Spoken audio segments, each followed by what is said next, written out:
As far as the number of people who we are not able to contact or who are missing, the figure at this point in time is 320. নেপালে হরপাবানের পর 2 দিনের বেশি সময় কেটে গিয়েছে।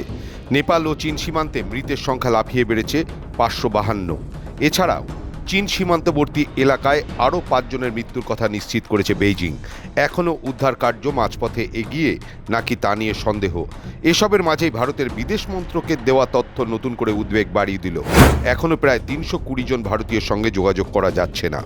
As far as the number of people who we are not able to contact or who are missing, the figure at this point in time is 320. But please do keep in mind that we are in a dynamic situation, so figures keep going up and down. এর মধ্যেই 80 জনের বেশি ভারতীয় পর্যটককে উদ্ধার করেছে নেপাল। আর শুক্রবার তামিলনাড়ুর 21 জন নাগরিক নিরাপদে দিল্লিতে ফিরেছেন।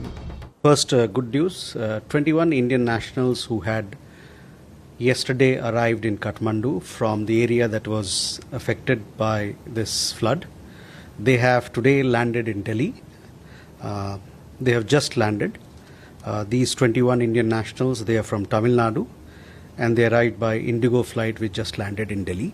কাঠমান্ডু থেকে শুক্রবার দুপুরে দিল্লি বিমানবন্দরে পৌঁছায় 21 জন ভারতীয়। তারা সকলেই তামিলনাড়ুর বাসিন্দা। বৃহস্পতিবার কাঠমান্ডুতে তাদের সঙ্গে দেখা করেছিলেন ভারতীয় রাষ্ট্রদূত। তারপরেই তাদের ফেরার ব্যবস্থা করা হয়। শুক্রবার দিল্লি বিমানবন্দরে তাদের স্বাগত জানান দেশের বিদেশমন্ত্রী S Jaishankar. We are still very much focused on contacting all the Indians who are dead. We believe little more than 300, exact number keeps going up and down. About 315 Indians are still not been contacted. And, they were very thankful, particularly to the Nepal army, which made this great effort to get them out of that very difficult place where they were. So we have given them, a range of support offers. They are evaluating it. Whatever they feel is appropriate, they will pick up for. তার মাঝেই শুক্রবার রণধীর জসওয়াল জানিয়েছেন 96 জন ভারতীয় সীমান্ত পার করে চীন থেকে নিরাপদে পৌঁছে নেপালে প্রবেশ করেছেন। তারা মানস সরোবর যাত্রায় গিয়েছিলেন। বিদেশ মন্ত্রকের মুখপাত্র জানান নেপালের উদ্দেশ্যে ভারত থেকে সাহায্য নিয়ে তৃতীয় বিমান পাঠানো হয়েছে। তাতে 12 থেকে 13 টন ত্রাণ সামগ্রী রয়েছে। একটি মেডিকেল টিমও পাঠানো হয়েছে। রেলিং সেতু মেরামতির জন্য প্রযুক্তিবিদদের একটি দল পাঠানোর প্রস্তাব দিয়েছে ভারত। নয়াদিল্লি জানিয়েছে এই সেতু মেরামত হলে নেপালে ত্রাণ সামগ্রী নিয়ে যাতায়াতের সুবিধা হবে। নেপালে উদ্ধার কাজে সাহায্যের জন্য জাতীয় বিপর্যয় মোকাবিলা দল পাঠানোর প্রস্তাবও দেওয়া হয়েছে। As requested by Nepal, we are preparing to send a tunnel rescue team, for which a recce team is being flown in first to assess on-ground situation as to what sort of equipment will be required. We are also sending a medical team to Nepal. In addition, we have also offered Bailey bridges along with associated technical teams so that connectivity can be restored quickly in the affected parts of Nepal, and we can help in rescue and relief efforts. Let me tell you that one Bailey bridge is already in Nepal and can be deployed for relief efforts and for connectivity efforts.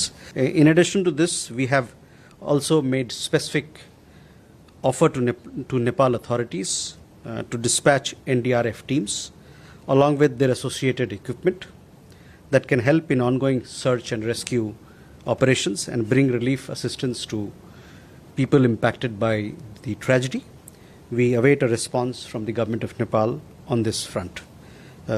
Let me say that we stand ready to offer any other assistance that the Nepal authorities might require. সব মিলিয়ে নেপালের এই ভয়াবহ বিপর্যয়ে এখনও অনিশ্চয়তার মধ্যে বহু পরিবার। বিশেষ করে 320 জন ভারতীয়ের সঙ্গে যোগাযোগ না হওয়ায় উদ্বেগ বাড়ছে তাদের পরিবারদের মধ্যে। এদিকে নেপালের হরপাবানে মৃতের সংখ্যা 500 ছাড়িয়েছে। সে দেশের national disaster risk reduction and ম্যানেজমেন্টের তরফে জানানো হয়েছে উদ্ধার কাজে 14,829 জন রক্ষী মোতায়েন করা হয়েছে। 3,700 জনের বেশি মানুষকে উদ্ধার করা গিয়েছে। তবে বিপর্যয় পরবর্তী অন্য সংকটে দিশেহারা নেপাল সরকার। একদিকে যোগাযোগ ব্যবস্থা এবং সড়ক পরিকাঠামো ভেঙে পড়ায় উদ্ধার কাজ এখনও অত্যন্ত কঠিন। বহু জায়গায় রাস্তা সেতু ক্ষতিগ্রস্ত হওয়ায় স্থলপথে পৌঁছানো যাচ্ছে না, ফলে সেনা ও বেসরকারি হেলিকপ্টারের সাহায্যে আটকে পড়া মানুষকে সরিয়ে আনা হচ্ছে এবং নিখোঁজদের খোঁজ চালানো হচ্ছে।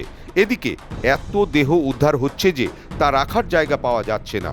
উপচে পড়ছে মর্গ, হাসপাতাল। খুব বেশি দিন দেহ সংরক্ষণ করে রাখার পরিষেবাও নেই সেখানে। সব মিলিয়ে দুই দেশ মিলে নিখোঁজ মানুষের সংখ্যা ১,৫০০ পেরিয়ে গিয়েছে, যার মধ্যে কেবল নেপালেই ৯৭০ জনের বেশি মানুষের কোনো খোঁজ মিলছে না। ২০১৫ সালের বিধ্বংসী ভূমিকম্পের পর হিমালয় কোলে অবস্থিত দেশটির জন্য এটি সবথেকে প্রাকৃতিক এবং ভয়াবহ প্রাকৃতিক দুর্যোগ। ব্যুরো রিপোর্ট, সময়, কলকাতা।